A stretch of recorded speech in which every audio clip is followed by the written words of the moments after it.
Channel medical and nurses hub. आज का ये पेपर है जो हमारा राजस्थान एनएचएम का पेपर है जो प्रीवियसली कंडक्ट करवाया गया था। बेस्ड ऑन जो आपका सिलेबस है जो अभी रिसेंट में जीएनएम नर्सिंग के लिए आपका सिलेबस है, राजस्थान में जो न्यू वैकेंसी निकली है सितंबर में आपका एग्ज़ाम है, पूरा सिलेबस इस पेपर को मैच करता हुआ है। दैट मीन्स और ये पेपर खुद ऑफिशियल राजस्थान का ही पेपर है, नर्सिंग की पोस्ट के लिए हुआ था। और इसी तरीके से यही सेम फॉर्मेट आपको मतलब हिंदी इंग्लिश फॉर्मेट आपको इस साल भी रिपीट होने वाला है। राजस्थान में आपका सीबीटी बेस्ड एग्ज़ाम नहीं है, आपको एमआर बेस्ड पेपर होगा, मतलब आपको हार्ड कॉपी दी जाएगी और आपको एमआर आंसर शीट में आंसर है जो आपने मार्क करना है। तो उसी तरीके से ये भी आपका ऑफिशियल पेपर है राजस्थान का जो प्रीवियसली कंडक्ट हो चुका है और अपकमिंग टाइम में इसी तरीके का पेपर आने के चांसेस हैं। क्योंकि यदि हम बात करते हैं कहीं पर भी कोई सा भी एग्ज़ाम होता है, चाहे आप पहले राजस्थान के सीएचओ का ले लें या फिर इस बार एनएचएम के through Rajasthan GNM nursing vacancy का ले लें, तो यहाँ पर चीज़ें बहुत रिपीट होती हैं और एक आपको आइडिया हो जाए कि राजस्थान में पेपर कैसा आता है कि जो आपको एनएचएम के थ्रू कंडक्ट की जाने वाली, यहाँ पे आप सिलेबस में आपको एक बार दिखाती हूँ जो सिलेबस आपको एमपी वाले भी मेरी बात ध्यान से सुने। यदि जो भी क्लास आप देखते हैं, हर एक क्लास में आपको रिपीट करती हूँ कि आप पेपर सभी जगह के सॉल्व किया कीजिए, आपके लिए हेल्पफुल रहेंगे।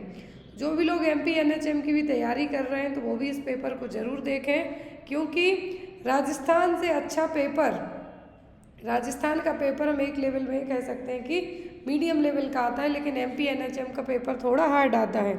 बट फिर भी आप इस पेपर को देख के अंदाज़ा लगा सकते हैं कि जो एनएचएम के थ्रू लॉन्च की गई योजनाएं हैं, प्रोग्राम्स हैं, वो आपको किस तरीके से मिलेंगे पेपर में। तो यहाँ पर पहले मैं आपको सिलेबस दिखाती हूँ, फिर आफ्टर दैट हम इस पेपर को सॉल्व करेंगे। टोटल 100 क्वेश्चन है जिसमें आपकी नर्सिंग नॉन नर्सिंग सभी चीज़ें आपका सिलेबस जो इस बार आपको पेपर कंडक्ट होना है। तो यहाँ पर जो सिलेबस है, सिलेबस के अकॉर्डिंग ही आपको अपनी तैयारी करनी है, क्योंकि पहली चीज़ यहाँ पे आपको नेगेटिव मार्किंग होगी जो कि एनएचएम के एग्ज़ाम में या तो ओएसएससी जब एग्ज़ाम करवाता है तब होती है, एमपी में नेगेटिव मार्किंग नहीं होती है। तो यहाँ पर आपको नेगेटिव मार्किंग होगी, 100 क्वेश्चन आएंगे जिसमें पर क्वेश्चन 4 नंबर का रहेगा आपका। नेगेटिव मार्किंग के साथ साथ आपको 55 नंबर 55 क्वेश्चन आपके नर्सिंग सब्जेक्ट से रहेंगे। 55 क्वेश्चन है जो आपके नर्सिंग से रहेंगे, जिसमें आपकी paediatric, gynaecology, midwifery, community health nursing mostly रहेगी। एनाटमी में आपको क्वेश्चंस आते हैं बट 4 या 5 क्वेश्चंस ही आते हैं। फिर यहाँ पर अब आपको लगेगा कि 55% बस नर्सिंग से, बाकी 45 में आप क्या पढ़ लें। तो यहाँ पर सबसे नीचे देखिए जो 15 नंबर का दिया हुआ है कि सामान्य चिकित्सा, स्वास्थ्य, पोषण, स्वच्छता से संबंधित सामान्य ज्ञान से संबंधित प्रश्न। तो यहाँ पर बेसिक क्वेश्चन आपके आ जाएंगे। फर्स्ट एड में यदि आपको कोई मरीज़ मिल जाता है, इमरजेंसी सिचुएशन में आप क्या करेंगे, हेल्थ हाइजीन हो गया, न्यूट्रिशन हो गया। तो 55 + 15 कितने हो गए आपके, 17 आपके ऐसे हो गए। क्लियर। अब यहाँ पर आपको 30 नंबर में लगेगा कि अब आप 30 में और क्या पढ़ें। 30 में से 15 नंबर का आपका जो एनएचएम के थ्रू योजनाएं हैं, ये योजनाएं आप पढ़ते रहते हैं डेली में। जो भी आप एनएचएम की वेबसाइट पे जाइए, यहाँ से आपको योजनाएं बहुत अच्छे से मिल जाएंगी पूरा डिटेल में। और यदि कोशिश तो पूरी की जाएगी कि आपको एनएचएम की जो भी योजनाएं अलग अलग स्टेट वाइज वो बता दी जाए चैनल पर। बट इन केस नहीं हो पाता तो मैं आपको वेबसाइट जो एनएचएम की ऑफिशियल वेबसाइट है उस पर जाइए, आप particular state wise website open कीजिए, वहाँ पर आपको योजनाएं बहुत अच्छे से मिल जाएंगी। फिर यदि आप राजस्थान का पेपर देते हैं तो वहाँ कितनी जनता है, क्या एरिया है, कौन मुख्यमंत्री है, कौन वहाँ के गवर्नर हैं, कौन है जो रिसेंट में फेमस रहे हैं, क्या वहाँ के तीज त्यौहार हैं, ये सब आपको पढ़ लेना है। अब यहाँ पर आपको ओनली कंप्यूटर में बस आपको प्रॉब्लम होने वाली है। यहाँ पे 5 नंबर का कंप्यूटर राजस्थान के पेपर में बेसिक आया है। अकॉर्डिंग टू मेरे नॉलेज के हिसाब से मैंने अभी तक जो 6 से 7 साल में जितने भी पेपर जो भी सीरीज़ वगैरह करवाई उसके अकॉर्डिंग, तो यहाँ पर आपको सिलेबस बहुत ही अच्छा, बहुत ही प्यारा सिलेबस है। तो यहाँ पर आज जो हम पेपर सॉल्व कर रहे हैं, ये सेम एज यही सिलेबस उस टाइम भी रहा है जब ये पेपर करवाया गया था प्रीवियसली। सेम सिलेबस था, सेम टाइमिंग थी, सेम क्वेश्चन, मतलब इसी तरीके से सिलेबस में से आपको क्वेश्चन दिए गए थे। तो क्लास में एंड तक ज़रूर बने रहें, और जो भी लोग नए हैं प्लीज़ चैनल को सब्सक्राइब कर लें। और जो भी लोग NHM के पेपर्स लेना चाहते हैं, स्पेशली MP UP के, राजस्थान के पेपर आपको 2 दिन के अंदर है जो अवेलेबल करवा दिए जाएंगे, तो आप उन पेपर्स को भी ले सकते हैं। और जो भी लोग ANM का पेपर दे रहे हैं राजस्थान के लिए, वो लोग भी इस क्लास को देखें, क्योंकि सेम है यही सिलेबस ANM वालों के लिए भी लागू किया जा रहा है, लेकिन आपके क्वेश्चन थोड़े से मीडियम हो जाएंगे, बट जो GNM वाले देंगे उनको थोड़ा सा हार्ड रहेंगे। चलिए आज की क्लास को हम स्टार्ट करते हैं। पूरा पेपर सॉल्व करेंगे, 100 क्वेश्चन है, पूरा सेम है। थोड़ा सा जूम करते हैं ताकि आपको प्रॉपर अच्छी तरीके से विजिबल हो। तो यहाँ पर फर्स्ट क्वेश्चन है आपका, alopecia is common seen after which drug therapy. Alopecia का मतलब है आपका बार्डनेस, गंजा होना। तो गंजा होना और एलोपेशिया है जो किस ड्रग का या फिर कौन सी मेडिकेशन का साइड इफेक्ट है? Antibiotic therapy. और आपको राजस्थान में जो लोग पेपर दे रहे हैं, इस बार MP में पेपर दे रहे हैं, आपको पूरा पेपर हिंदी इंग्लिश दोनों लैंग्वेज में आने वाला है। दोनों लैंग्वेज में आपको इसी तरीके से क्वेश्चन भी हिंदी में रहेंगे और इंग्लिश में रहेंगे, तो आपको दोनों तरीके से पेपर आएगा। तो आपको अपनी तैयारी बहुत ही अच्छे से रखना है। अच्छे का मतलब कि आपको दोनों फॉर्मेट रहेंगे एग्ज़ाम में। आप हिंदी में भी आंसरिंग कर सकते हैं, इंग्लिश में भी आपको रहेगा पेपर, तो आपको ये सब चीज़ें समझना ईजी रहेंगी। तो जो कीमोथेरेपी के कारण, किसके कारण? कीमोथेरेपी के कारण गंजापन देखने को मिलता है। किसके कारण? कीमोथेरेपी के कारण बाल्डनेस, एलोपेशिया और गंजापन देखने को मिलेगा। तो यहाँ पर आपका आंसर क्या होगा? कीमोथेरेपी। अब यहाँ पर कीमोथेरेपी के कारण एक साइड इफेक्ट होता है, वो होता है नोजिया, वॉमिटिंग। कि कितने टाइम पहले यदि आपको कीमोथेरेपी दी जा रही है, तो कितने टाइम पहले जो एंटीएमेटिक्स दे दिए जाते हैं, कितने टाइम पहले? 30 मिनट पहले, 30 मिनट पहले, 30 मिनट पहले ही क्या दे दिया जाता है? एंटीएमेटिक्स ड्रग्स दे दी जाती हैं, ताकि वॉमिटिंग, नोजिया ना हो। एलोपेशिया हो गया मतलब कि बाल्डनेस हो गई, कि स्किन का ब्लैक होना, ये सब क्या है? कॉमन साइड इफेक्ट है। किसके कारण? कीमोथेरेपी के कारण। Next is, what should be done to decontaminate the articles used in labor room to conduct the delivery। तो लेबर रूम में क्या है? लेबर रूम में जो भी आर्टिकल्स यूज़ हो रहे हैं डिलीवरी के लिए, तो कौन सा प्रोडक्ट यहाँ पर क्या यूज़ करेंगे आप डिकंटामिनेट करने के लिए? लेबर रूम में प्रसव कराने के दौरान उपयोग में लिए गए उपकरणों को डिकंटामिनेट करने के लिए क्या करना चाहिए? Wash with detergent and water, place in 0.5% chlorine solution for 10 minute, place in 5% chlorine solution for 60 minute, या फिर वॉश विथ टैप पेपर, नल के पानी से धुलना है। क्या करेंगे आप? लेबर रूम में जो भी इंस्ट्रूमेंट वगैरह यूज़ होते हैं उनको डिकंटामिनेट करने के लिए, तो यहाँ पर place in 0.5% chlorine solution for 10 minute. तो सभी आर्टिकल्स को आपको क्या करना है? 0.5% क्लोरीन सोल्यूशन में 10 मिनट के लिए रख देना है। क्या करने के लिए? डिकंटामिनेट करने के लिए।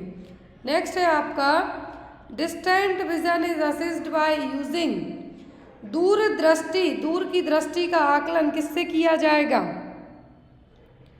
Confrontation test, Hirschberg's test, Jaeger's card, या फिर स्नेलन चार्ट से। तो ये क्वेश्चन मैंने आपको 2 से 3 बार मैं इसलिए कह रही हूँ क्योंकि ये क्वेश्चन मैंने आपको बताया है और ये आया भी है। तो यहाँ पर डिस्टेंस मतलब दूर की दृष्टि को चेक करने के लिए कौन सा चार्ट यूज़ किया जाता है? तो ये स्नेलन चार्ट। 20 फीट दूर करके आपकी आंखों की एक्यूटी चेक की जाती है कि आपका विजन कैसा है, स्नेलन चार्ट में चेक किया जाएगा। जो जैगर्स कार्ड है, क्या है? जैगर्स कार्ड है नियर दृष्टि दोष के लिए। डिस्टेंट विजन पूछे तो स्नेलन, और यदि यहाँ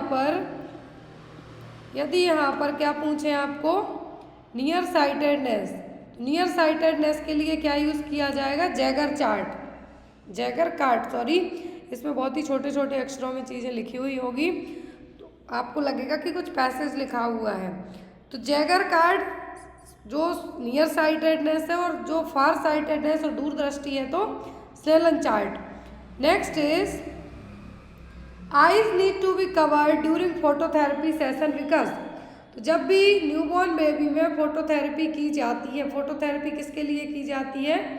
जॉइंटिस को ट्रीट करने के लिए। लेकिन जब फोटोथेरेपी की जाती है न्यूबॉर्न बेबीज़ की तो आँखों को और जो जेनाइटल एरिया है उसको क्यों कवर किया जाता है? To make sure that newborn has close the eyes well, reduce over stimulation from bright colours, prevent injury to conjunctiva and retina, limit excessive rapid eye movement and anxiety. किसके लिए यहाँ पर, क्या करने के लिए यहाँ पर फोटोथेरेपी के दौरान आँखों को ढका जाता है? तो ये किया जाता है ताकि कंजक्टिवा और रेटिना को आप डैमेज होने से बचा सकें, इंजरी होने से बचा सकें। तो यहाँ पर फोटोथेरेपी के टाइम पर, फोटोथेरेपी के दौरान आँखों को क्यों ढका जाता है? क्योंकि कंजक्टिवा और रेटिना को हमें इंजरी से बचाना है, इसलिए। Next one, expressed breast milk can be stored in room temperature for how many hour. तो ब्रेस्ट मिल्क को आप कितने घंटे तक रूम टेम्परेचर पर रख सकते हैं? 4, 8, 16 या फिर 24 आवर। माँ के दूध को कमरे के तापमान पर कितने घंटों तक रखा जा सकता है? तो यहाँ पर रूम टेम्परेचर की बात की जा रही है तो यहाँ पर होगा 4 आवर तक, कितना? 4 घंटे तक।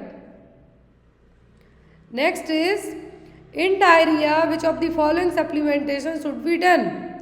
दस्त में इनमें से क्या सप्लीमेंट दिया जाता है? जब किसी को भी लूज मोशन होंगे, दस्त लगेंगे, डायरिया होगा, क्या दिया जाता है? आयरन, आयोडीन, जिंक या फिर कैल्शियम, क्या दिया जाता है? तो दस्त के लिए 14 दिन तक के लिए जिंक दिया जाता है। क्यों दिया जाता है? क्योंकि लूज मोशन के कारण जो आपकी म्यूकोसल लेयर है वो पूरी छिल जाती है। क्या होगी? छिल जाएगी एक तरीके से हम कहेंगे तो। उसको आपको क्या करना है? फिर से रिकवर करना है, ठीक करना है। इसके लिए क्या दिया जाएगा? जिंक। तो डायरिया के लिए क्या सप्लीमेंटेशन यूज़ किया जाएगा? Zinc.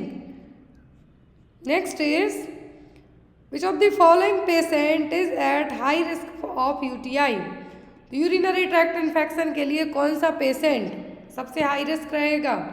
Diabetes mellitus, patient on antibiotics, patient with urinary stone, patient with family history of UTI.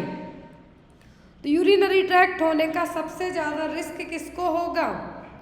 तो ये होगा पॉलीयूरिया वाले पेशेंट को। पॉलीयूरिया किस में होगा? वो होगा डायबिटिक मेलाइटिस वाले मरीज में। तो यहाँ पर आपका आंसर क्या होगा? ऑप्शन नंबर ए, डीएम वाले मरीज को यूटीआई होने का रिस्क है जो सबसे ज़्यादा होगा। Next one, common cause of blindness in India. तो भारत में अंधेपन का मेन रीज़न क्या है? कॉमन रीज़न क्या है? विटामिन ए डेफिशिएंसी, कैटरैक्ट, ग्लूकोमा या फिर ट्रोकोमा।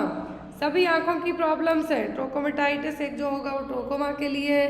ग्लूकोमा में आपका जो ऑप्टिक नर्व डैमेज होगी जिसके कारण आपका आँखों का इंट्राओक्यूलर प्रेशर बढ़ेगा, आईओपी बढ़ेगा और आप अंधे हो जाएंगे।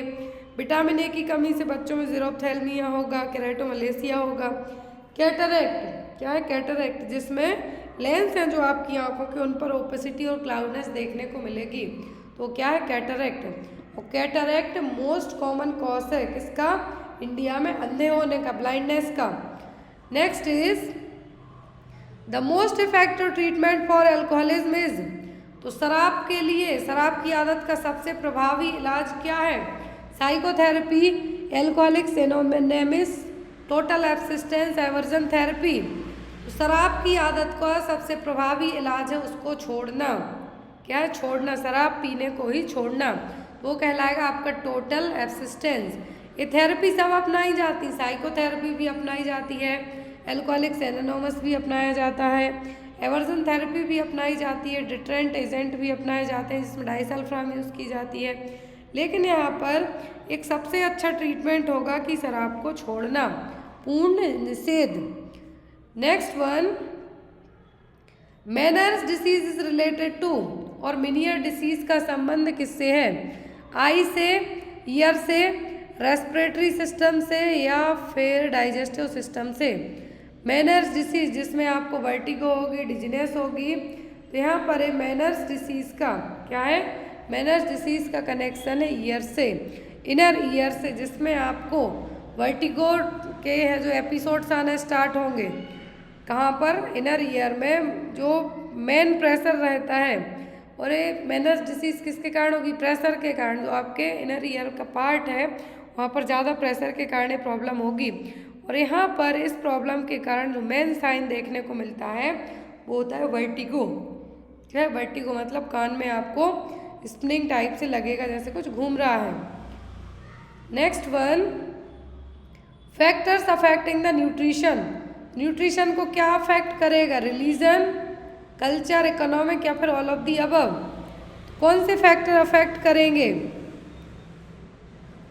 होंगे यहाँ पर ऑल ऑफ दी अबव। क्या होंगे? All of the above. Religion, आप यदि वेजिटेरियन हैं तो आपको विटामिन B12 की कमी होगी, क्योंकि वो विटामिन B12 ओनली जो नॉनवेज आइटम्स होते हैं उनमें रहता है।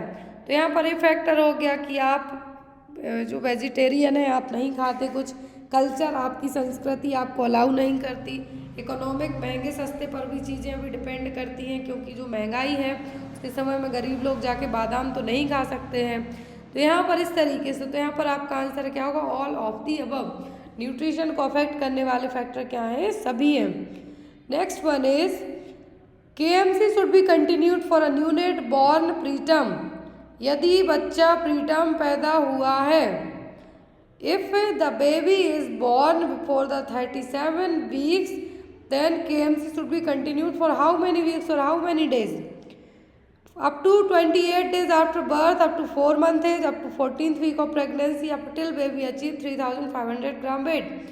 तो प्रीटर्म बच्चे में आप KMC कंगारू मदर केयर कब तक देंगे? जो एसेंशियल न्यूबॉर्न केयर की आज क्लास हमने ली है सेकंड चैनल पे, जाके प्लीज़ देखिए। 28 मिनट की क्लास है आपकी, जिसमें बेबी डिलीवर होने के बाद से लेके उसको क्या केयर दी जाती है, पूरा एसेंशियल न्यूबॉर्न केयर आपने पढ़ा हुआ है, वो भी डिटेल में।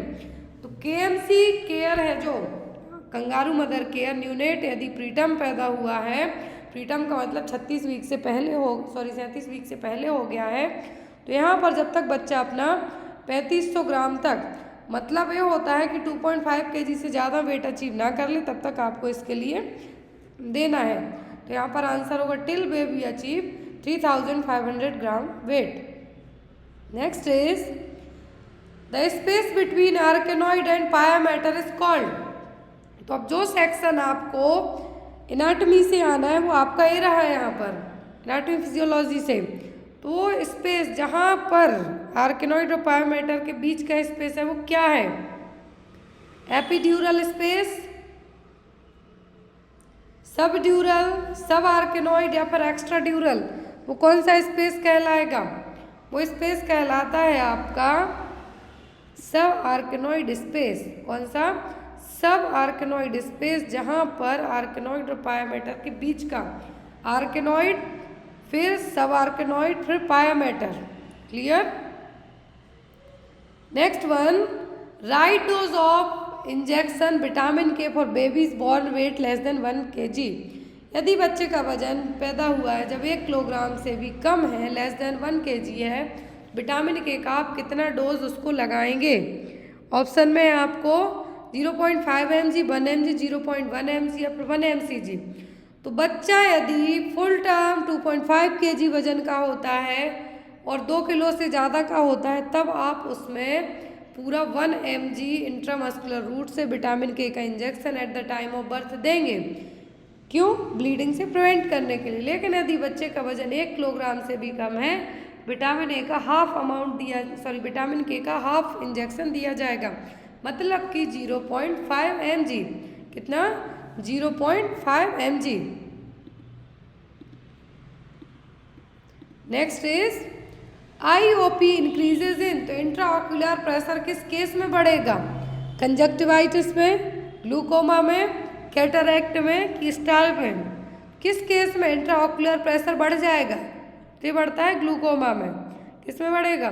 ग्लूकोमा में प्रेशर बढ़ेगा तो आपको है जो ओपन एंगल ग्लूकोमा है, क्लोज्ड एंगल ग्लूकोमा है। जब इंट्राओकुलर प्रेशर बढ़ेगा ऑप्टिक नर्व डैमेज होगी और आप अंधे हो जाएंगे। तो किसके कारण है? ग्लूकोमा में बढ़ेगा। Next is during meningitis.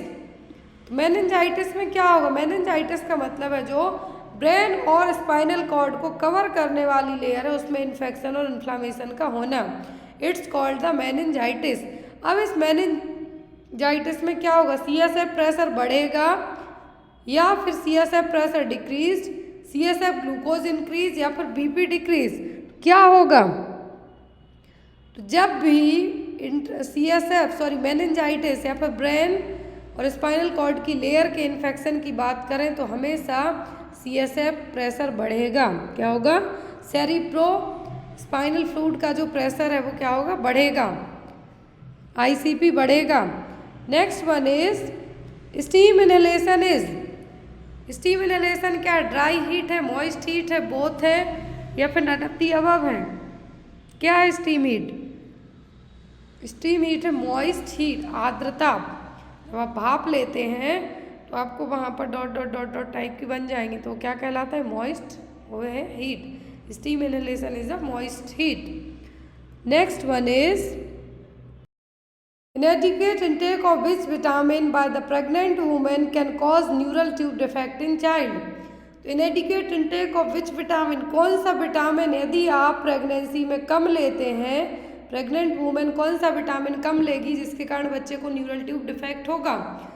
Folic acid, thiamine, niacin या फिर राइबोफ्लेविन। तो गर्भवती महिला द्वारा किस विटामिन को कम मात्रा में लेने से बच्चे में न्यूरल ट्यूब विकार हो जाता है? तो होता है फॉलिक एसिड। कौन सा? Folic acid. इसीलिए जब भी आप कंसीव करने का प्लान बनाते हैं या फिर कंसीव करना चाहते हैं तो उसी टाइम से फॉलिक एसिड है जो स्टार्ट कर दिया जाता है, क्योंकि एज सून एज आप जो फर्टिलाइजेशन हो के इम्प्लांटेशन होता है उसके बाद सबसे पहले बच्चे की क्या बनेगी? न्यूरल ट्यूब बनेगी। तो उसी को बनने के लिए सबसे ज़्यादा फॉलिक एसिड की ज़रूरत पड़ेगी। तो फॉलिक एसिड उतना माँ के अंदर इनकेस नहीं रहता है, और रहता भी है लेकिन बाहर से ज़रूरत पड़ेगी, उसकी कमी ना हो पाए इसलिए बाहर से दिया जाता है। तो उस फॉलिक एसिड की कमी के कारण बच्चे में यदि न्यूरल ट्यूब डिफेक्ट होता है तो यदि आप उसको पहले से ही दे दें तो उस न्यूरल ट्यूब डिफेक्ट को आप होने से प्रिवेंट कर सकते हैं। तो वही है कि कौन से विटामिन की मात्रा कम लेंगे यदि प्रेगनेंसी में तो होगा न्यूरल ट्यूब डिफेक्ट, और ये ज़रूरी होता है इनिशियल प्रेगनेंसी में, शुरुआती टाइम में ही। Next one, amoebic dysentery is caused by. तो अमीबिक डिसेंट्री किसके कारण होगी? Giardia, amoeba proteus, entamoeba histolytica, taenia solium. Amoebic dysentery क्या है? अमीबिक डिसेंट्री किसके कारण होगी? तो होगी एंट अमीबा हिस्टोलाइटिका के कारण। किसके कारण? एंट अमीबा हिस्टोलाइटिका के कारण। जो भी लोग इस क्लास को देख रहे हैं मैं उनसे बार बार रिक्वेस्ट करती हूँ कि आप लोग प्लीज़ पूरे पेपर को सॉल्व कीजिए। आपको जहाँ के जो भी NHM के पेपर्स मिलते हैं वो आप सॉल्व करिए, क्योंकि आपके लिए पेपर्स बहुत ही ज़्यादा इम्पोर्टेंट रहेंगे। किसी भी एग्ज़ाम में आपको ये क्वेश्चंस आ सकते हैं। Next is best method to dry hand after hand washing is. तो यहाँ पर हाथ धोने के बाद हाथ सुखाने का सबसे उपयुक्त तरीका क्या है? By dry air, by hair dryer, by common towel या फिर नन ऑफ द अबव। तो यहाँ पर बेस्ट मेथड है हाथों को सुखाने का हैंड वॉश करने के बाद, वो है नॉर्मल एयर। क्या है? Dry air. Next one is largest salivary gland is. सबसे बड़ी लार ग्रंथि कौन सी है? पैरोटिड, सबमैंडिबुलर, सबलिंगुअल या फिर पैंक्रियाज। तो सबसे बड़ी लार ग्रंथि की बात की जा रही है। क्या है? सबसे बड़ी लार ग्रंथि कौन सी है? सबसे बड़ी होती है पैरोटिड ग्लैंड, और यही जब आपको बम्स होगा, गलगट्ठा जिसको आप कहेंगे, तो उसमें यही अफेक्ट होगी। पैरोडाइटिस है जो देखने को मिलेगा। तो यहाँ पर पैरोटिड ग्लैंड सबसे बड़ी सलाइवरी और लार ग्रंथि है। Next one, which assessment indicate the nurse about development of cardiogenic shock in MI patient in ICU। तो यदि MI का मरीज कार्डियोजेनिक शॉक के साथ में एडमिट है, कहाँ पर? ICU में, कौन सी असेसमेंट आप देखेंगे? ब्रेडिकार्डिया, इंक्रीज्ड बीपी, ओलिगोयूरिया या फिर वार्म एंड फ्लश्ड स्किन, क्या आप देखेंगे? यदि मरीज क्या है? एमआई का, मायोकार्डियल इन्फार्क्शन का मरीज है, आईसीयू में है, उसे यदि कार्डियोजेनिक शॉक हो चुका है तो क्या देखने को मिलेगा? होगा ओलिगोयूरिया। क्या होगा? ओलिगोयूरिया। तो यहाँ पर आपका आंसर क्या होगा? Oliguria. Next one, place where RBC are produced. तो आरबीसी का प्रोडक्शन कहाँ पे होगा? आरबीसी कहाँ बनती है? लिवर में, ब्लड में, टेस्टिस में कि बोन मैरो में? तो आरबीसी, डब्ल्यूबीसी, प्लेटलेट्स, ये सब कहाँ पे बनती हैं? सब बनती हैं बोन मैरो में। तो आंसर क्या होगा आपका? Bone marrow, red bone marrow. Next one, the universal precaution include. Universal precaution में क्या है? ग्लविंग आएगा आपका, गाउनिंग होगा, हैंड वॉशिंग होगा कि ऑल ऑफ दी अबव होगा? तो यहाँ पर सब होगा, हैंड वॉशिंग, गाउनिंग, ग्लविंग, सब किस में आएगा? यूनिवर्सल प्रिकॉशंस में। What is used to clear the airway in newborn. नवजात शिशु में एयरवे साफ करने के लिए किसका उपयोग किया जाता है? म्यूकस सकर, पेंगुइन सकर या फिर मैनुअल सक्शन मशीन या फिर ऑल ऑफ दी अबव? तो यहाँ पर क्या यूज़ किया जाता है नवजात शिशु में एयरवे को क्लियर करने के लिए? ये सभी आपके एसेंशियल न्यूबॉर्न केयर के क्वेश्चंस हैं।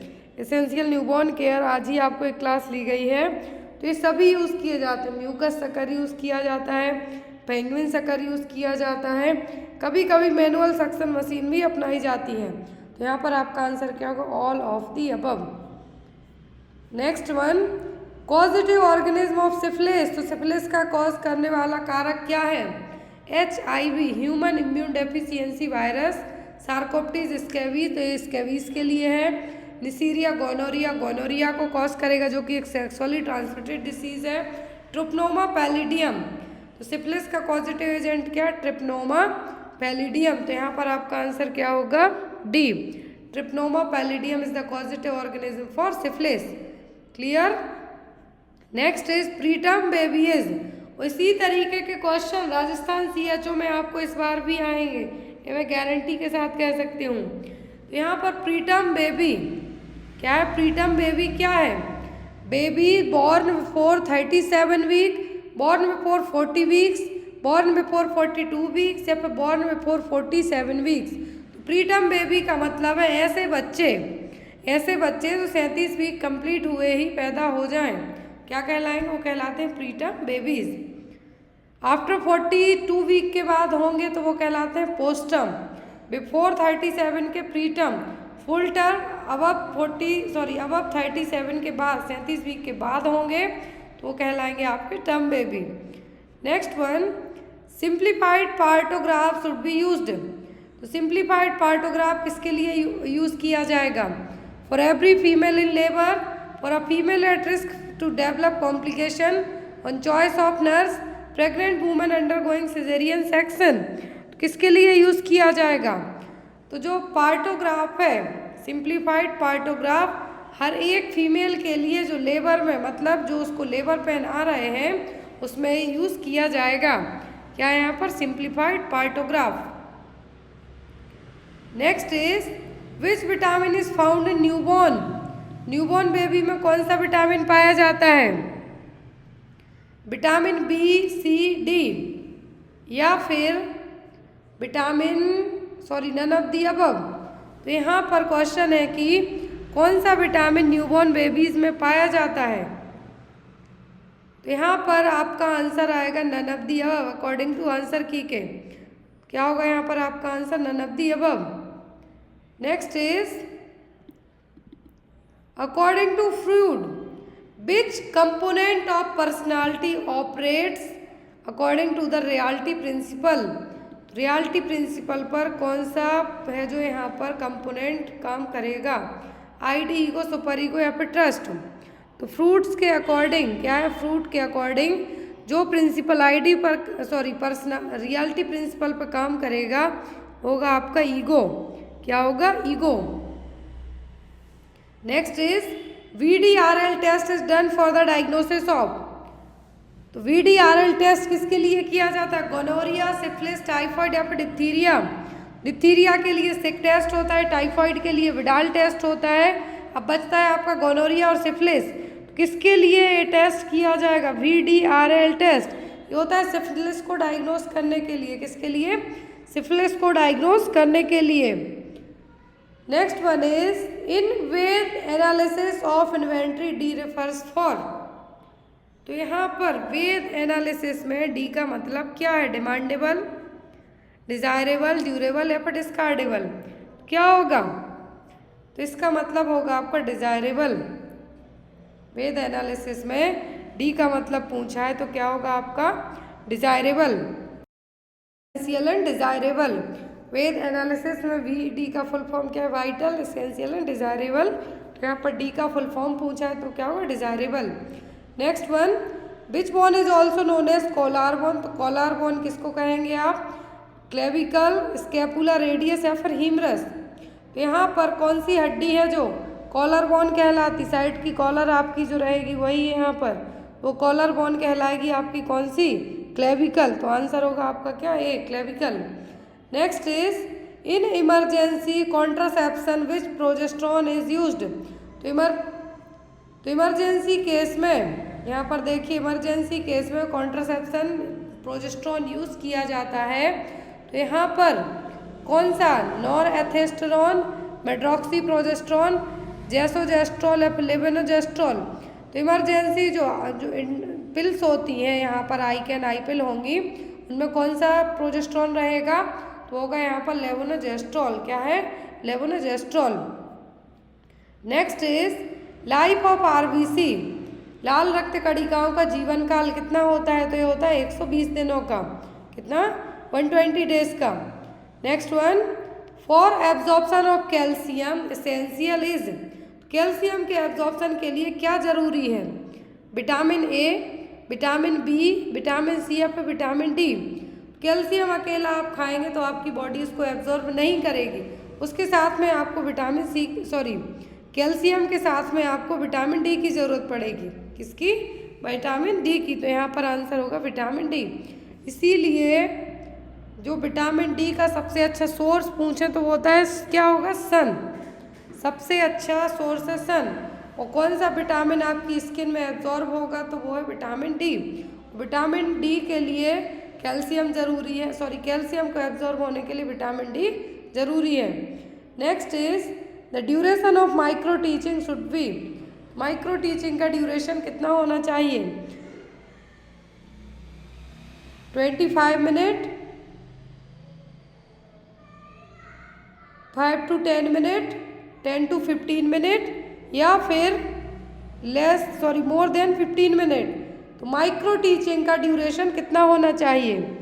माइक्रो ड्यूरेशन जो टीचिंग है इसका ड्यूरेशन होना चाहिए 5 से 10 मिनट तक। कितना? 5 to 10 minute. Next one is Koplik spot symptom is associated with. तो कॉप्लिक स्पॉट्स जो सिम्टम है किससे रिलेट करते हैं? मीजल्स से, डिप्थीरिया से, चिकन पॉक्स से कि पर्ट्यूसिस से।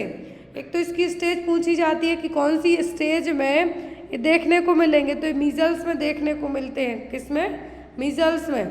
कॉप्लिक स्पॉट्स, मीजल्स और जो जर्मन मीजल्स है दोनों अलग अलग है। एक रूबेला, दूसरा रूबियोला। मैंने दोनों के बीच का डिफरेंस आपको कम्युनिटी हेल्थ नर्सिंग की क्लास में बताया हुआ था। तो कॉप्लिक स्पॉट्स किसके सिम्टम हैं? मीजल्स के। कॉप्लिक स्पॉट राजस्थान CHO के 2020 के एग्जाम में आया, 2023 के एग्जाम में आया है। Next one, position provided to the patient of acute MI। यदि पर्सन को एक्यूट MI मतलब मायोकार्डियल इन्फार्क्शन हुआ है, कौन सी पोजीशन देंगे? फॉलोअर, रिकम्बेंट, सिट अपराइट या फिर डॉर्सल पोजीशन। कौन सी पोजीशन देंगे आप? यदि पर्सन को रिसेंट में MI अटैक आया हुआ है तो आप उसको देंगे डॉर्सल पोजीशन, सीधे लेटे हुए अवस्था में। Next one, therapy used for the treatment of jaundice. Jaundice में तो एक ही थेरेपी यूज की जाती है और वो होती है फोटोथेरेपी। नवजात शिशु में पीलिया के उपचार हेतु कौन सी थेरेपी का उपयोग किया जाता है? तो वह phototherapy. Next one, question number 41, 0.5% chlorine solution should be changed in which condition? 0.5% chlorine solution है, कब किसको चेंज करने के लिए यूज़ किया जाएगा? Solution become turbid after every 24 hour, solution remain milky white after first and second. तो यहाँ पर 0.5% क्लोरीन के सॉल्यूशन को कब बदल देना है आपको? जब इसका क्या हो जाए, हर 24 घंटे में, और यदि मिल्की वाइट हो जाए तो ऐसे केस में आपको क्या करना है? चेंज कर देना है। Next is which one of the following is not a body building food? Body building food कौन से नहीं है? Meat, fruit, pulses and legumes या फिर एग। बॉडी बिल्डिंग मतलब प्रोटीन से रिच, जिसमें सबसे ज़्यादा प्रोटीन हो, तो वो कौन से नहीं है? मीट से बॉडी बनेगी क्योंकि प्रोटीन होगा, दालों में रहेगा, एग में होगा। लेकिन फ्रूट्स में मिनरल्स और विटामिन ज़्यादा मिलेंगे आपको, एंटीऑक्सीडेंट मिलेंगे, लेकिन प्रोटीन नहीं मिलेगा। तो बॉडी बिल्डिंग फूड कौन से नहीं है? तो होंगे आपके fruits. Next one, control of spread of disease is an example of which level of prevention? यदि किसी डिसीज को होने के पहले ही रोकना है तो ये कौन सा प्रिवेंशन है? प्राइमरी, सेकेंडरी, टर्सरी या फिर फोर्थ? कौन सा प्रिवेंशन है? रोग के फैलाव का नियंत्रण किस प्रकार का प्रिवेंशन है? तो ये आपका प्राइमरी, डिसीज को होने के पहले ही रोकने वाला काम आप करें, प्रिवेंट करने वाला काम करें, तो क्या है? Primary prevention. Next one, cord clamping is delayed by 1 to 3 minute in neonate because? तो कॉर्ड क्लैंपिंग 1 से 3 मिनट बाद यदि करते हैं आप, क्या इसका रीज़न होगा?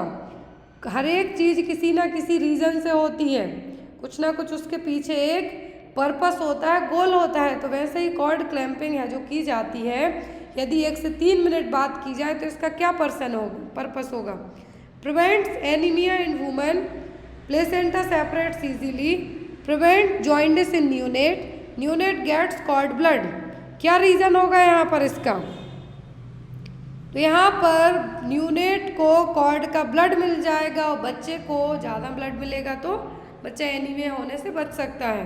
तो यहाँ पर नवजात शिशु में कॉर्ड क्लैंपिंग जन्म से 1 से 3 मिनट बाद की जाती है, क्योंकि इससे कॉर्ड का जो ब्लड है वो न्यूनेट को मिल जाएगा। Clear? Next one, a chemical agent that inhibits, और एक क्वेश्चन और यहाँ पे आपका बनता है जब कॉर्ड क्लैंपिंग की बात की जा रही है कि अर्ली कॉर्ड क्लैंपिंग क्यों की जाती है? यदि माँ को RH एंटीबॉडीज़ हो तो बच्चे में ट्रांसफ़र होने से रोकने के लिए, या फिर माँ को कुछ ऐसी प्रॉब्लम है जो बच्चे को आ सकती है बाय जो अम्बिलिकल कॉर्ड के थ्रू और उस ब्लड के थ्रू, तो यहाँ पर उस केस में क्या है? अर्ली कॉर्ड कटिंग कर दी जाती है। Next is a chemical agent that inhibits bacterial growth. तो ऐसे केमिकल एजेंट जो बैक्टीरिया की ग्रोथ को इनहिबिट करेंगे, मारेंगे नहीं, ओनली ग्रोथ को स्टॉप करेंगे, तो क्या है? डिसइंफेक्टेंट, बैक्टीरियोस्टैटिक या फिर जर्मिसाइड या फिर स्टेलेंट। तो जो ग्रोथ को इनहिबिट करेंगे, ओनली इनहिबिट कर रहे हैं, तो वो बैक्टीरियोस्टैटिक, बैक्टीरियोसाइडल मतलब मारते, बैक्टीरिया की ग्रोथ को इनहिबिट कर रहे हैं, सप्रेस कर रहे हैं, मतलब जो ग्रोथ हो रही है उसको वहीं रोकने का काम कर रहे हैं, तो क्या? Bacteriostatic. Next one, pentavalent vaccine is related to. तो पेंटा का मतलब होता है 5, और इसमें जो वैक्सीन है वो कौन कौन सी हैं? पेंटावैलेंट में जो वैक्सीन है कौन कौन सी होती है? DPT, diphtheria, pertussis, tetanus, hepatitis B, haemophilus influenza type B। Clear? तो अब यहाँ पे आप मार्क कीजिए ऑप्शन नंबर फर्स्ट को, क्योंकि ये सभी वैक्सीन किस में है? ऑप्शन नंबर A में। DPT मतलब diphtheria, pertussis, tetanus, hepatitis B और हीमोफ्लस इन्फ्लुएंजा टाइप B। तो यहाँ पर पूरी वैक्सीन किस में है? पेंटा में, एक ही वैक्सीन में 5। Next one is which is not a cause of APH। Antepartum haemorrhage का कॉज कौन सा नहीं है? Placenta praevia, cord presentation, abruptio placenta, फिर rupture of uterus. Antepartum haemorrhage का मतलब है 28 वीक से पहले यदि आपको वेजाइनल ब्लीडिंग होना स्टार्ट हो जाए, फीटस वायबल हो, ब्लीडिंग होना स्टार्ट हो जाए तो वो क्या कहलाएगा, एंटीपार्टम हेमरेज। और इसका रीजन कौन सा नहीं होगा, तो यहाँ पर प्लेसेंटा प्रीविया, एब्रप्टो प्लेसेंटा और रप्चर ऑफ यूट्रस से तीनों होंगे। सबसे कॉमन रीजन तो होता है इसका प्लेसेंटा प्रीविया, APH का सबसे कॉमन रीजन होता है प्लेसेंटा प्रीविया, जिसमें पेनलेस वेजाइनल ब्लीडिंग होगी, ब्लीडिंग हो रही लेकिन दर्द नहीं होगा, क्लासिकल साइन है प्लेसेंटा प्रीविया का है। लेकिन कॉर्ड प्रेजेंटेशन तो during the labour after delivery होगा, तो यहाँ पर PPH का रीजन हो सकता है लेकिन APH का नहीं होगा। APH का मतलब है एंटीपार्टम हेमरेज, बिफोर डिलीवरी के जो ब्लीडिंग होती है वो कहलाएगी एंटीपार्टम हेमरेज। इसका सबसे कॉमन कॉज पूछते हैं तो होता है placenta previa. Clear. Next one, which cell count decreases in HIV infection. यदि HIV इन्फेक्शन है तो कौन सी सेल्स का काउंट घटेगा, इसोनोफिल्स, बेसोफिल्स, थ्रोम्बोसाइट्स या फिर CD4 T सेल्स। तो यहाँ पर जो सेल्स का काउंट घटेगा वो होगी CD4 T सेल्स, जिसमें 200 से भी कम। HIV इन्फेक्शन में CD4 T सेल्स का काउंट है जो 200 से भी कम चला जाता है। कितने से, 200 से भी कम। तो यहाँ पर जब CD4 T सेल काउंट है कितना हो जाए, लेस देन 200 तक चला जाए, तो यहाँ क्या है, HIV कंफर्मेटरी टेस्ट पूछे तो वेस्टर्न ब्लॉट टेस्ट, HIV का कंफर्म करने वाला टेस्ट जरूर आता है तो होता है western blot test. Next is which of the following is not a part of lesson plan. तो लेसन प्लान का कौन सा पार्ट नहीं है, इंट्रोडक्शन है, प्रेजेंटेशन है, समरी है, लेकिन डायग्नोसिस नहीं है। आप लेसन प्लान बनाते हैं, इंट्रोडक्शन देंगे, प्रेजेंटेशन देंगे, समरी बनाएंगे, आप उसकी ऑब्जेक्ट लिखेंगे कि ये क्यों बना रहे हैं, सब चीज़ें लिखेंगे आप, लेकिन डायग्नोसिस नहीं होगा। Next one, while receiving blood transfusion the patient develop chills and headache, nurse first action is to. तो जब भी ब्लड ट्रांसफ्यूज करते हैं, यदि पेशेंट को ठंडी लगती है, सिर दर्द होता है, तो आप क्या करेंगे, lightly cover the patient, slow the blood flow, notify the physician और स्टॉप द ट्रांसफ्यूजन इमीडिएटली। तो इस तरीके के क्वेश्चन में यदि आपको हमेशा ऑप्शन में ट्रांसफ्यूजन को स्टॉप करना है तो आप यहाँ पे इस जो ट्रांसफ्यूजन हो रहा है इसको स्टॉप करने को ही चूज़ कीजिए, क्योंकि इसके आगे का डिसाइड डॉक्टर करेंगे, आपको नहीं करना है। तो यहाँ पर यदि मरीज को ठंडी लगती है, बहुत ज़्यादा हेडेक होना स्टार्ट हो रहा है ब्लड ट्रांसफ्यूजन के बाद, तो आपको क्या करना है, ट्रांसफ्यूजन स्टॉप कर देना है। Next is ratio of nurse and patient in ICU। तो यहाँ पर आपको जो हेल्थ से रिलेट करते हुए कुछ क्वेश्चन यहाँ पे जो सिलेबस में है कि आपको हॉस्पिटल से रिलेट करते हुए कुछ क्वेश्चन होंगे, तो वो यही है आपके, नर्स पेशेंट रेशियो ICU में कितना होना चाहिए, कितनी नर्स कितने पेशेंट के लिए होनी चाहिए केयर करने के लिए, तो वो होंगी यहाँ पर आपकी कितनी,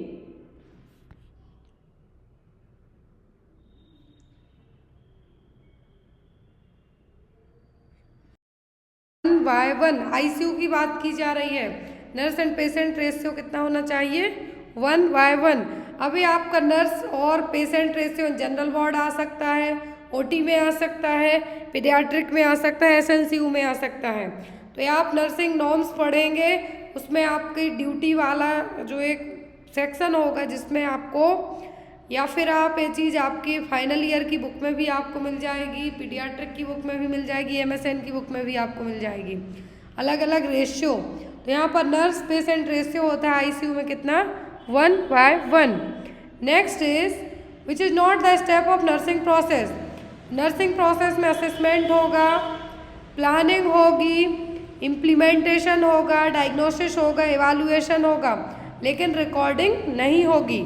तो आंसर क्या होगा आपका, recording. Clear. Next is cardinal sign of inflammation are all except. तो कार्डिनल साइन सभी हैं, डॉलर कॉलर आपने जो पढ़े हैं वही यहाँ पर सब हैं, किसी एक को छोड़कर। ऑप्शन में pain, redness, swelling, hypothermia. Pain होगा, रेडनेस होगी, स्वेलिंग होगी, हाइपरथर्मिया होगा। जब भी इन्फ्लामेशन होगा, टेम्परेचर बढ़ता है, कभी भी लो नहीं होगा। तो यहाँ पर आंसर होगा आपका हाइपोथर्मिया। क्या होगा, hypothermia. Next is ketone bodies in urine is detected by which test. Urine में कीटोन बॉडीज हैं या नहीं, ये किस टेस्ट से पता चलेगा? Benedict test, Hay's test, Rothera's test या फिर जैमेलिन टेस्ट। ये सभी टेस्ट यूरिन में ही किए जाते हैं। तो कीटोन बॉडीज किसमें? यूरिन में कीटोन बॉडीज है या नहीं, तो ये पता चलेगा आपका रोथरा टेस्ट से। किससे? रोथरा टेस्ट से।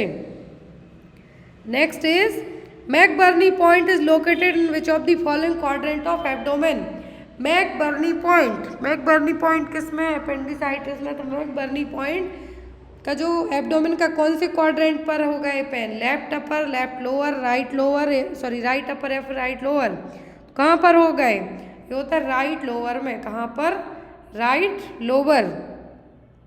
मैकबर्नी पॉइंट कहाँ पे है? राइट लोअर क्वाड्रेंट में। और इसी मैकबर्नी पॉइंट में अपेंडिसाइटिस का पेन है जो होता है। Next is vitamin A prophylaxis is an example of. तो विटामिन ए प्रोफाइलैक्सिस किसका एग्जाम्पल है? प्रीमोर्डियल प्रिवेंशन, हेल्थ प्रोटेक्शन या फिर स्पेसिफिक प्रोटेक्शन है, फिर disability protection. Vitamin A prophylaxis जो प्रोग्राम है ये आता है स्पेसिफिक प्रोटेक्शन। स्पेसिफिक प्रोटेक्शन में कैसे? क्योंकि यहाँ पर ये एक सेपरेट, जब बच्चे की उम्र 9 महीने हो जाती मीजल्स दिया जाता है उसके साथ इसको स्टार्ट किया जाता है। विटामिन ए प्रोफाइलैक्सिस किसके लिए दिया जाता है? बच्चों में ब्लाइंडनेस को, बच्चों में आंखों की प्रॉब्लम ना हो, इन सबको प्रिवेंट करने के लिए। तो ये क्या है? एक specific protection. Next is question number 57। Anticoagulant secreted from liver. Liver कौन से एंटीकोगुलेंट को रिलीज करता है? प्रोथ्रोम्बिन, थ्रोम्बिन, हेपेरिन या फिर all of the above? Liver कौन से एंटीकोगुलेंट को रिलीज करेगा? होगा हेपेरिन। क्या है यहाँ पर? Heparin. Next is most important care of N unconscious patient include.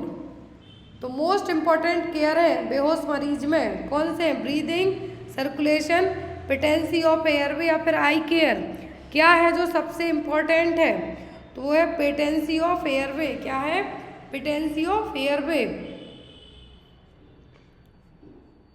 Next is which is the master gland of the body. तो शरीर की मास्टर ग्रंथि कौन सी है? तो वो एक ही, वो है पिट्यूटरी, क्योंकि बहुत सारे हार्मोन को रिलीज करती है, जो हार्मोन अलग अलग तरीके के काम करते हैं। Next one, anti tubercular drug contraindicated during pregnancy.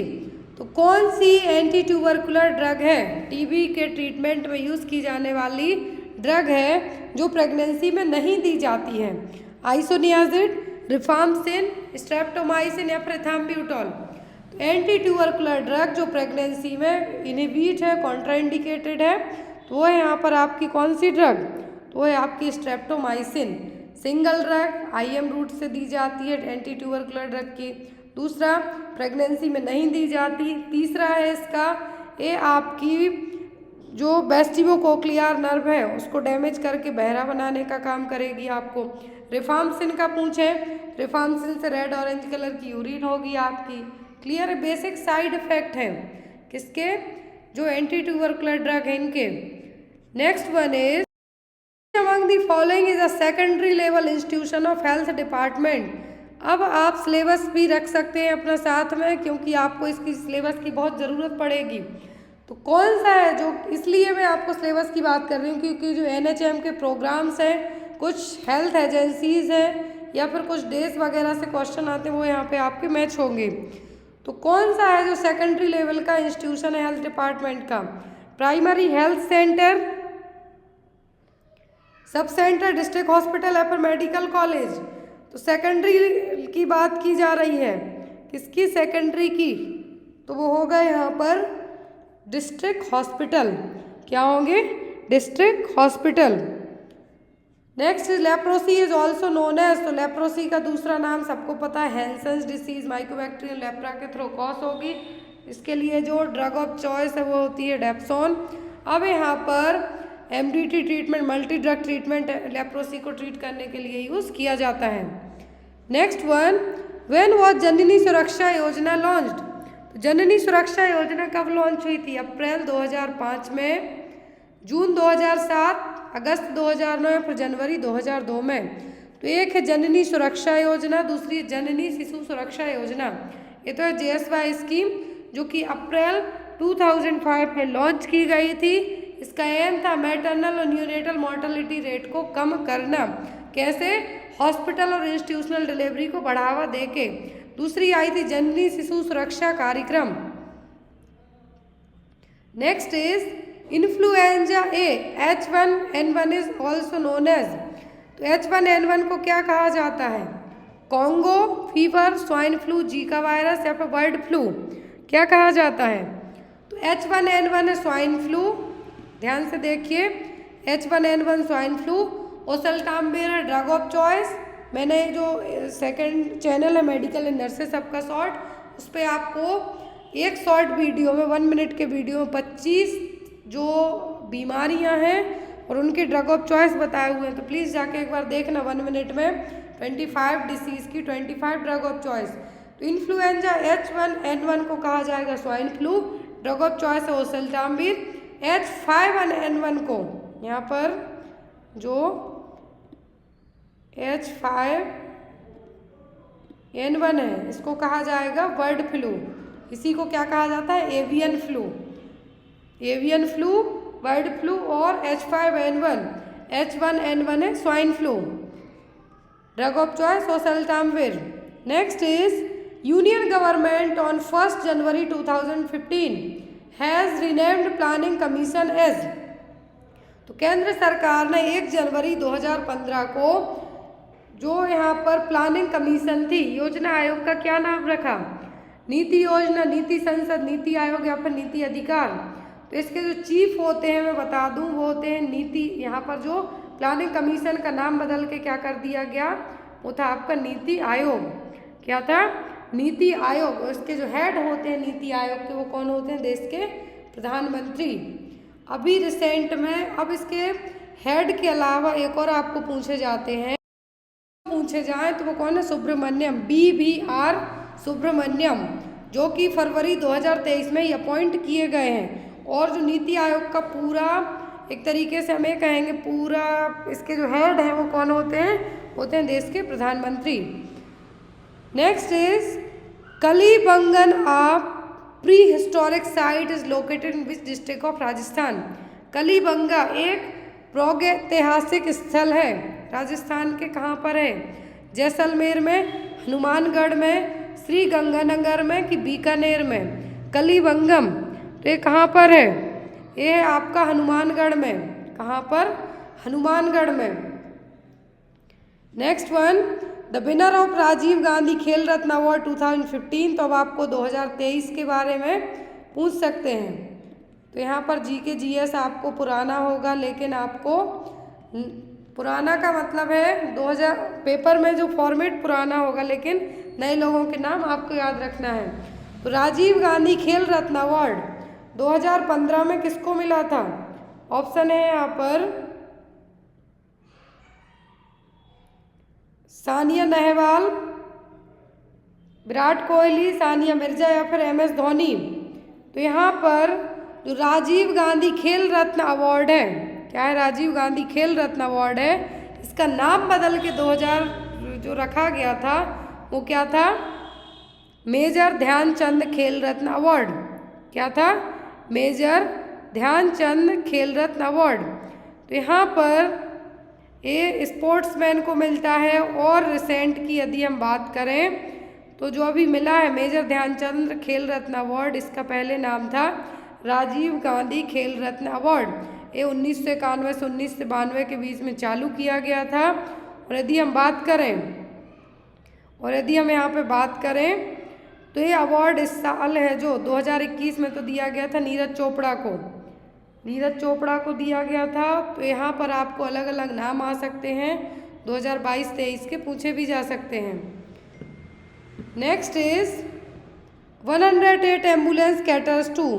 तो 108 किसके लिए? फायर इमरजेंसी, पुलिस इमरजेंसी या फिर मेडिकल या फिर ऑल ऑफ दी अबव। तो किसके लिए है? ये आपका 108 सबके लिए। Next is what is true about देसी घी स्कीम। अभी रिसेंट में जो राजस्थान का एक हॉस्पिटल है, सबसे बड़ा हॉस्पिटल है, वहाँ पर मोतियाबिंद के लिए एक प्रोग्राम लाया गया था, वो बहुत ज़्यादा रिसेंट में, तो आप उसको पढ़ लेना। मैं भी उस प्रोग्राम के लिए एक चैनल पर वीडियो अपलोड कर दूँगी, जिससे आपको राजस्थान की स्कीम के बारे में पता चलेगा। देसी घी स्कीम किसके लिए है, क्या सही है? Scheme for BPL women on first delivery, scheme for BPL women on all delivery, scheme for all women on delivery of girl child, या फिर scheme for all women on institutional delivery. तो यहाँ पर देसी घी स्कीम क्या है? Scheme का नाम ही कितना अच्छा है, देसी घी स्कीम। जो देसी घी स्कीम है ये लाई गई थी उन फीमेल के लिए जिनकी पहली डिलीवरी हुई हो और जो BPL क्या बिलो पॉवर्टी लाइन, मतलब गरीबी रेखा के नीचे यापन करने वाली हो, उनके लिए लाया गया था। 5 लीटर देसी घी प्रोवाइड करवाया जाएगा आफ्टर फर्स्ट इंस्टीट्यूशनल डिलीवरी के बाद। क्लियर? तो देसी घी डिलीवरी को लेके सही क्या है? फर्स्ट डिलीवरी में BPL महिलाओं में। Next is world population day celebrated on. तो विश्व जनसंख्या दिवस कब मनाया जाता है? जुलाई 11, मार्च 8, अप्रैल 7 या फिर दिसंबर 15। तो यहाँ पर विश्व जनसंख्या दिवस मनाया जाता है जुलाई 11 को। Next is which district of Rajasthan has been nicknamed the golden city. Rajasthan के किस जिले को स्वर्ण नगरी के नाम से जाना जाता है? जैसलमेर, जयपुर, बीकानेर या फिर उदयपुर। पिंक सिटी यहाँ पर जयपुर जानी जाती है। गोल्डन सिटी कौन सी है? गोल्डन सिटी है यहाँ पर Jaisalmer. Next is who is the CEO of Google from 10 अगस्त 2015। तो गूगल के CEO अगस्त 2015 में कौन थे? वो थे सुंदर पिचाई, जो कि नावाडेज भी हैं, तो आपको नाम ज़्यादा याद रखने में कठिनाई नहीं होगी। Next is national urban health mission was launch. तो NUHM, NRHM अलग है, नेशनल रूरल हेल्थ मिशन है NUHM, national urban health mission कब लॉन्च किया गया था? आया था 2013 में। कब? 2013। Next is CMHO full form in medical. तो CMHO का फुल फॉर्म क्या है?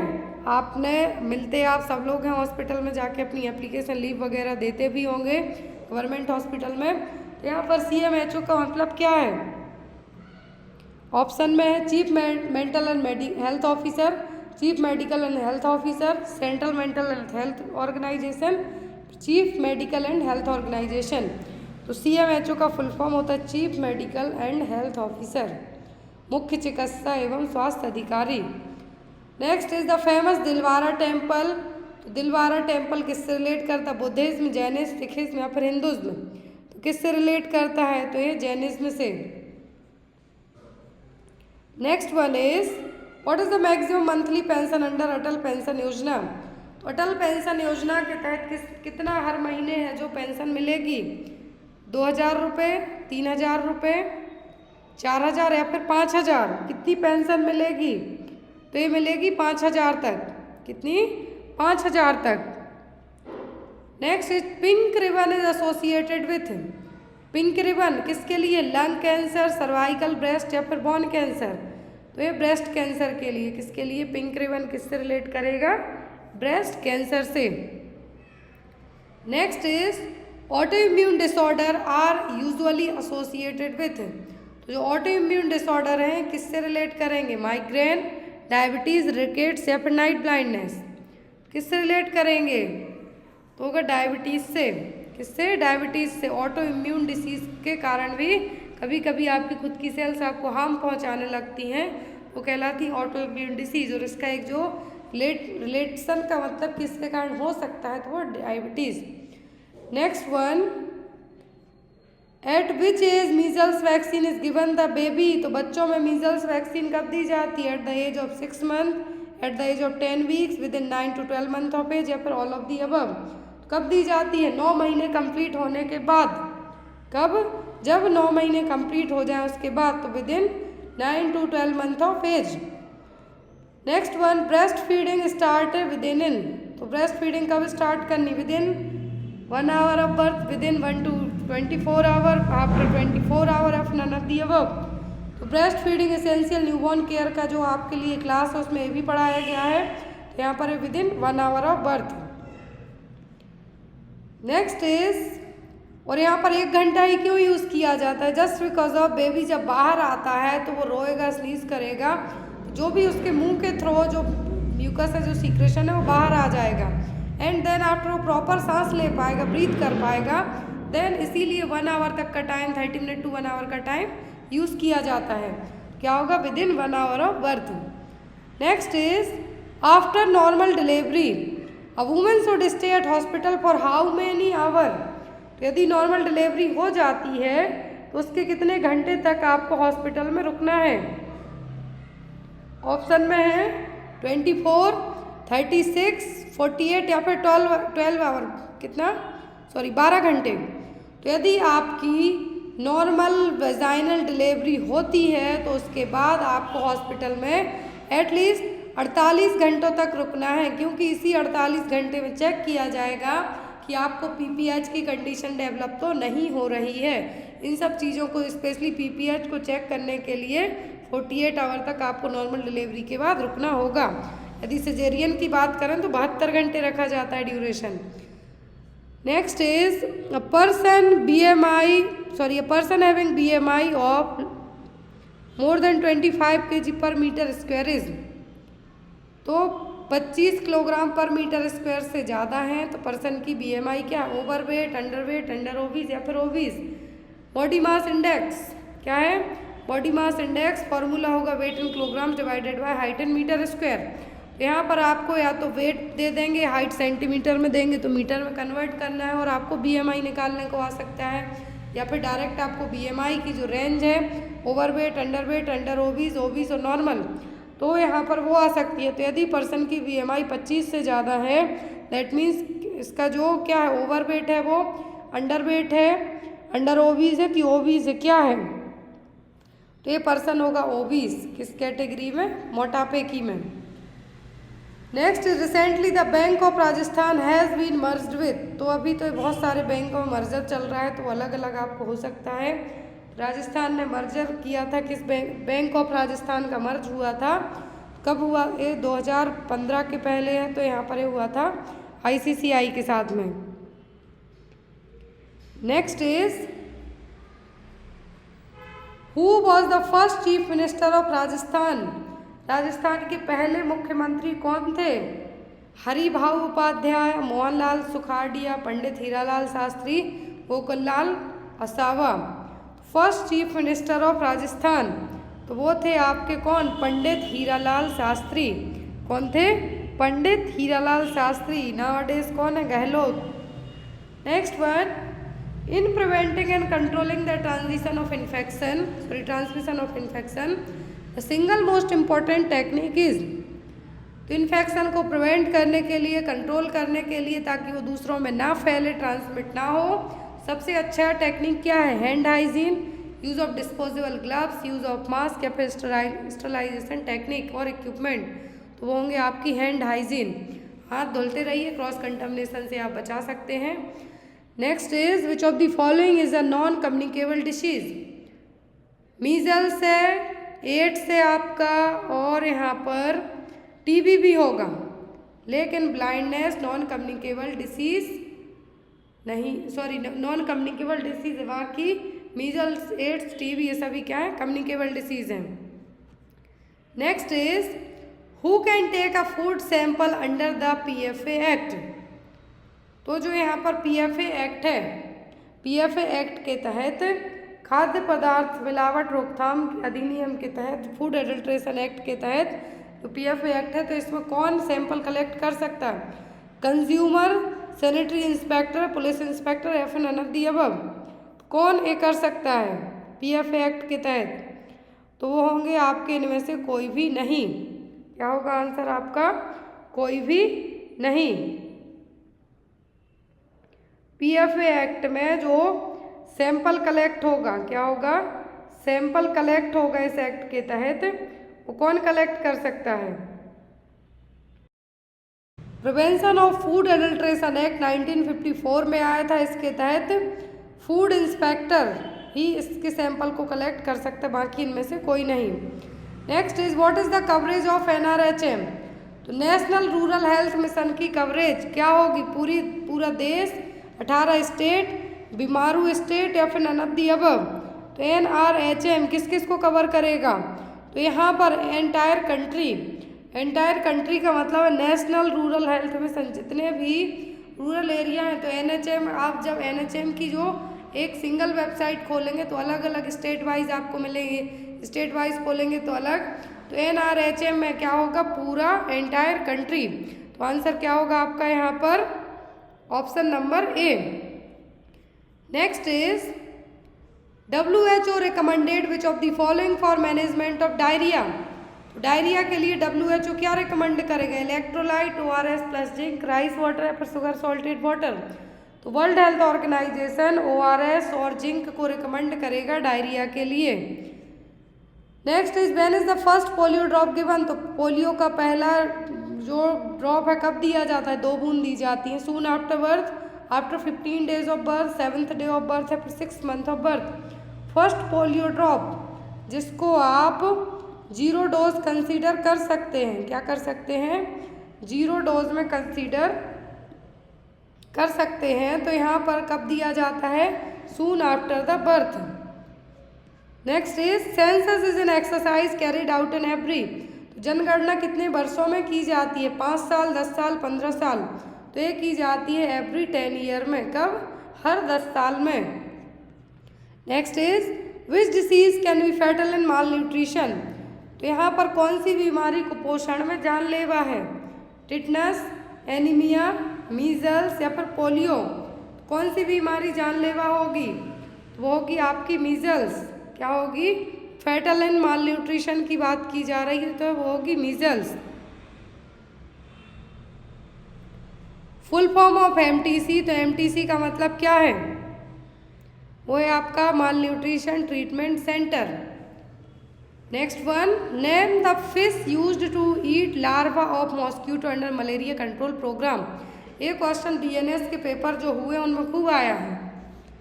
मलेरिया नियंत्रण कार्यक्रम के अंतर्गत मच्छरों के लार्वा को खाने के लिए कौन सी मछली का इस्तेमाल किया जाता है? स्टारफिश, ट्यूना, साल्मन या फिर गैम्बूसिया? तो सबसे ज़्यादा जो फिश यूज़ की जाती है मलेरिया कंट्रोल प्रोग्राम के तहत वो होती है गैम्बूसिया फिश। कौन सी? Gambusia fish. लार्वा को खा लेगी मच्छर के। Next one, which of the following organisation have sanction $1.5 billion loan to support the Swachh Bharat mission?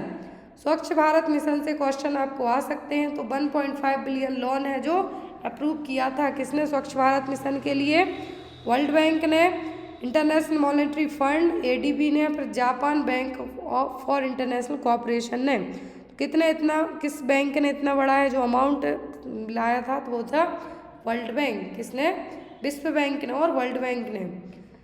Next is the new disease identified to be transmitted through the bite of an infected aedes mosquito? तो aedes mosquito से कौन सा है जो disease होगी?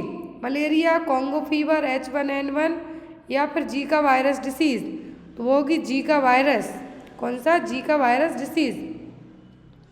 The major cause of blindness? तो blindness का सबसे मेजर कॉज क्या है?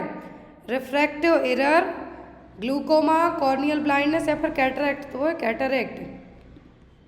Next is Asha Sahyogini is an employee of which department? तो आशा सहयोगिनी किस विभाग की कर्मचारी हैं? रूरल डेवलपमेंट की, हेल्थ डिपार्टमेंट की, इंटीग्रेटेड चाइल्ड डेवलपमेंट स्कीम की, कि पंचायती राज की? तो किस डिपार्टमेंट की कर्मचारी हैं? तो ये ICDS प्रोग्राम के तहत आशा वर्कर लाई गई थी। Accredited social health activist? तो ये किसके लिए है? ICDS के लिए। Next is how many doses of pentavalent vaccine given to the baby? तो पेंटावेलेंट वैक्सीन के कितने डोज दिए जाते हैं? 1, 4, 3 या फिर 5? तो पेंटावेलेंट के जो 5 वैक्सीन इंक्लूड होंगे 3 डोज दिए जाते हैं। एक दिया जाता है 6 वीक में, जब बच्चा 6 वीक का हो जाए, दूसरा 10 वीक में, तीसरा 14वें वीक में। तो 6, 10 एंड 14 वीक्स में। दैट मीन्स कितना? 3 डोज। याद रखना है 6, आपको यहाँ पे याद रखना है 6, 10 एंड 14। तो यहाँ पर 6, 10 एंड 14 वीक्स में क्या दी जाती है, वैक्सीन दी जाती है। 3 डोज यहाँ पे दिए जाएंगे इसके। लास्ट है फुल फॉर्म ऑफ CHC। तो CHC का फुल फॉर्म क्या है? Common health centre, common health care, community health centre, community health care. तो इसका आंसर आप लोग कमेंट बॉक्स में देना। आई होप आपको पूरा पेपर अच्छा लगा हो। कोई भी डाउट रह जाए इस पेपर को लेके तो आप मुझे कमेंट बॉक्स में कमेंट करके पूछ सकते हैं या फिर मेरे व्हाट्सएप पे मैसेज करके पूछ सकते हैं। Thank you for watching us. Bye bye, take care.